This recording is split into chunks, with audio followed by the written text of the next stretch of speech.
Hello students, good morning.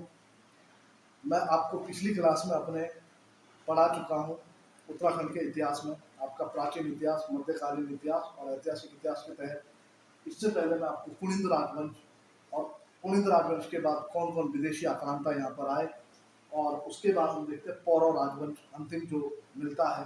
Paurav राजवंश के बाद यहाँ पर उत्तराखंड में जो नई सत्ता हमें देखने को मिलती है, जो नया राजवंश देखने को मिलता है, वो आपका था कत्यूरी या कार्तिकेयपुर राजवंश। मैंने आपको कहा था कि कुनिंद राजवंश जो है वो उत्तराखंड का पहला राजवंश माना जाता है। टॉलमी एक इतिहासकार हुए थे, उन्होंने भी उत्तराखंड का जो कुनिंद राजवंश था उसे भारत सॉरी उत्तराखंड का पहला राजवंश माना था। तो ये जो कत्यूरी राजवंश है या कार्तिकेयपुर राजवंश है, इसे उत्तराखंड का पहला ऐतिहासिक राजवंश माना जाता है। ऐतिहासिक राजवंश माना जाता है। यहाँ से क्वेश्चन पूछे जाते हैं कि उत्तराखंड का पहला ऐतिहासिक राजवंश कौन सा था। तो पहला ऐतिहासिक राजवंश कौन सा था आपका? कत्यूरी या कार्तिकेयपुर। ऐतिहासिक का मतलब हुआ कि ऐतिहासिक रूप से जिनके हमें समस्त प्रमाण मिलते हैं, वो शासन वंश क्या कहलाता है?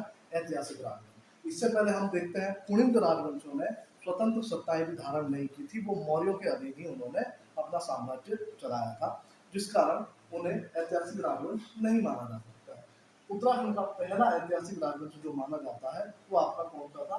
कत्यूरी या कार्तिकेयपुर राजवंश। जैसा कि हमने कहा कि कोई भी राजवंश हो, भारत के संदर्भ में हो या किसी राज्य के संदर्भ में हो, कोई भी राजवंश हो, उसको जानने के लिए सबसे पहले हम क्या देखते हैं? सोर्स देखते हैं।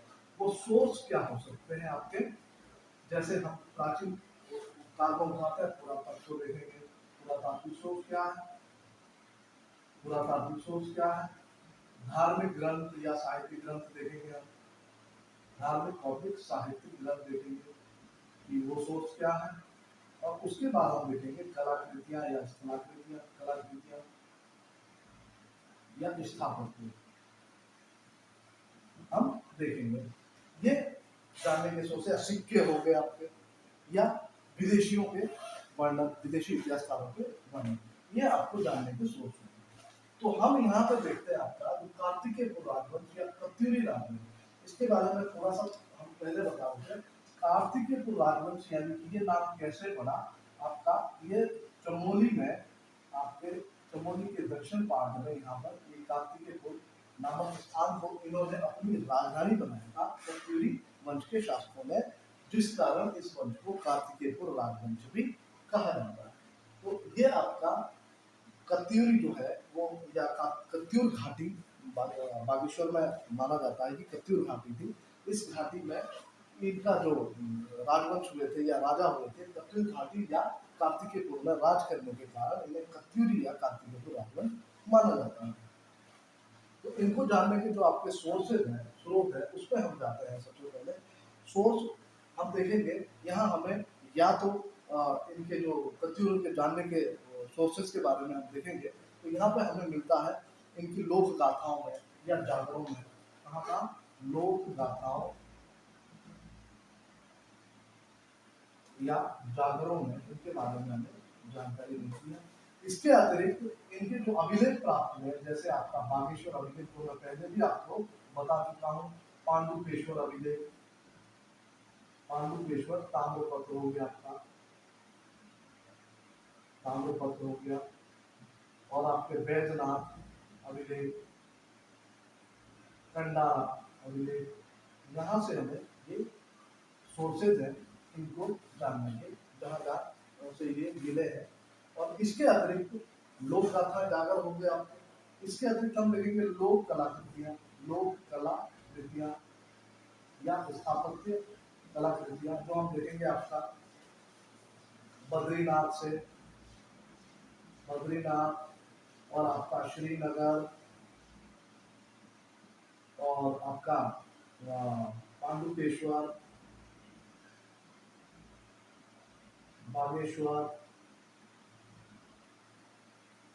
इन स्थानों से ये दो कलाकृतियां प्राप्त हुई है, जो इनको जानने के हमारे पास फिलहाल सोर्सेज है।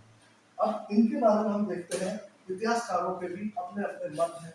जैसे हम देखते हैं कि कत्यूरी के बारे में शिव प्रसाद डबराल जो थे, जिन्हें चारण भी कहा जाता है, इतिहासकार हुए हैं शिव प्रसाद डबराल, उन्होंने क्या कहा है, शिव प्रसाद डबराल ने क्या कहा है इनके लिए कि ये लोग जो थे, ये जो प्रत्युरी राजवंश के शासक थे, वो खसों के वंशज थे, खसों के वंशज।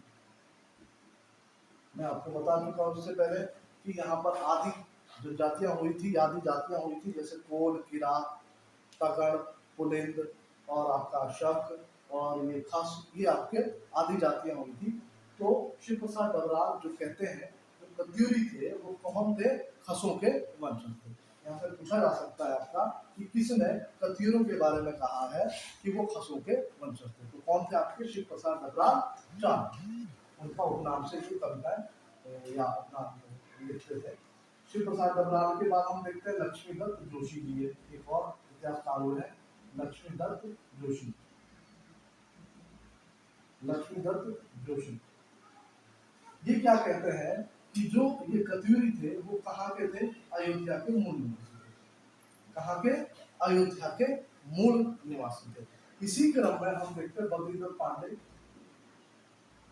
इतिहासकार जिन्होंने कुमाऊं का इतिहास लिखा है, बद्रीदत्त पांडे कहते हैं कि जो ये कत्यूरी शासक थे, इनके जो मूल देव थे वो आपके सूर्यवंश के शासक थे, सूर्यवंश, यानी कि सूर्यवंश हम अगर कनेक्ट करते हैं तो वो भी यहीं से कनेक्ट होता है। मैंने आपको बताया था कि प्राचीन काल में हम देखेंगे, महाभारत काल जब मैं आपको देख रहा था कि महाभारत और रामायण का एविडेंस में हमारे पास क्या क्या चीजें हैं, तो मैं हम वहाँ देख रहे थे आपको ये जो हमें मिलती थी जानकारी, सूर्यवंश और चंद्रवंश दो वंश हुए थे। सूर्यवंश के प्रतापी शासकों में हम भगवान राम का भी देखते हैं आगे जाके, और चंद्रवंश में भरत की हम उत्पत्ति देखते हैं। तो ये सूर्यवंश कनेक्टेड है आपके अयोध्या से, श्री राम भगवान की जन्मभूमि से। तो ऐसा माना जाता है कि ये मूलतः अयोध्या के शासक थे, और इनके जो आदि पुरुष थे या इनके जो आदि पुरुष थे वो थे शालीवाहन देव, शालीवाहन देव। कौन थे, शालीवाहन देव। ये इनके बारे में हमें सोर्सेज मिलता है, कुछ जानकारियां हमें मिलती है।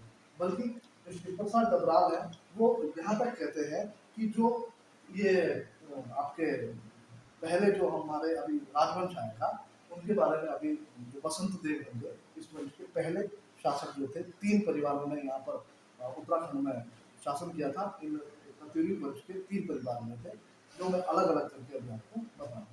तो ये इनके बारे में हम थोड़ा बहुत जानते हैं कि इनके बारे में हमें कहाँ से जानकारी मिलती है। अब हम देखेंगे कत्यूरियों के यहाँ पर 3 वंश या 3 परिवार हुए थे कत्यूरी राजवंश के। पहला परिवार हम देखते हैं आपका बसंत देव, बसंत देव, और दूसरा हम देखेंगे निम्बर वंश चला था, और तीसरा आपका जो चला था सलोना द्वितीय। और इन पूरे सभी का जो शासनकाल माना जाता है 700 ईस्वी से 1050 ईस्वी तक इनका शासनकाल माना जाता है। यानी कि पौरव राजवंश के उपरांत कत्यूरों ने यहाँ पर उत्तराखंड में जो शासन किया वो लगभग 300 से भी अधिक वर्षों तक इन्होंने यहाँ पर शासन किया।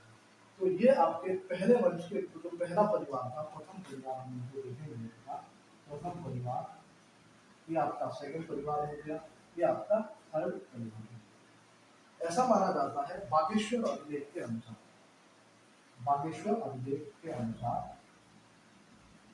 कि कत्यूरियों के जो पहले परिवार के जो संस्थापक थे वो कौन थे, आपके बसंत देव, बसंत देव। इन्हें लोक गाथाओं में क्या कहा गया है, लोक गाथाओं में या जागरों में इन्हें वासुदेव कहा गया। क्या कहा गया है, वासुदेव। इसको बसंत देव को क्या कहा गया है, वासुदेव कहा गया। इन्होंने, मैं इंपॉर्टेंट चीजें बता रहा हूँ, मैं ज्यादा डीप नहीं जाऊंगा इसमें, जहां जहां से आपके क्वेश्चंस पुट अप होते हैं या पूछे जा सकते हैं, मैं सिर्फ उन्हीं को फोकस करूंगा एग्जाम की दृष्टि से। आपका जैसे आपका इनका हो गया कि पहले जो ये पूछा जाता है कि कत्यूरियों के संस्थापक कौन से, कतिरों के संस्थापक कौन थे? वो थे आपके बसंत देव, और इन्हें लोक गाथाओं में क्या कहा जाता है? वासुदेव, वासुदेव कहा जाता है। और दूसरा अगर हम देखते हैं, आपका दूसरे जो इस वंश के शासक हुए थे, दूसरे इस वंश के जो शासक हुए थे वो थे आपके, इनके बाद ऐसा माना जाता है कि इनके जो पुत्र थे, बसंत देव के पुत्र हुए थे, जिनके जो अभिलेखों में इनका नाम मिट चुका है, जिस कारण हमें उनके नाम इत्यादि के बारे में जानकारी नहीं मिल पाती। लेकिन उसके बाद बसंत देव के पुत्र के बाद जो शासक हुए थे वो थे आपके खरपर देव। कौन थे? खरपर देव। अब बसंत देव ने आपका क्या इंपॉर्टेंट रोल निभाया, क्या किया, वो मैं आपको बताना चाहूंगा, और इंपॉर्टेंट भी है। बसंत देव ने चमोली में वासुदेव मंदिर और नरसिंह मंदिर की स्थापना की।